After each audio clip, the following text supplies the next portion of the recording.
Kā izmantot e-darba nespējas lapu? Jautā savam ārstam e-darba nespējas lapu. Kāpēc? Jo tā būs ātrāk.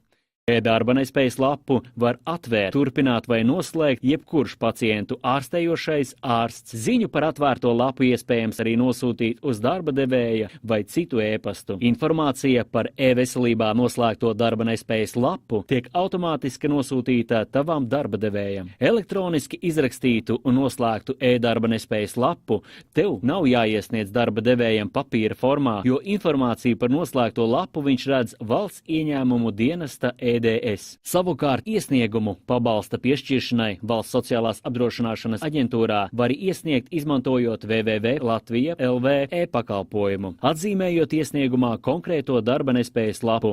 E-veselība droši, ātri, ērti. Vairāk informācijas www.veselība.gov.lv.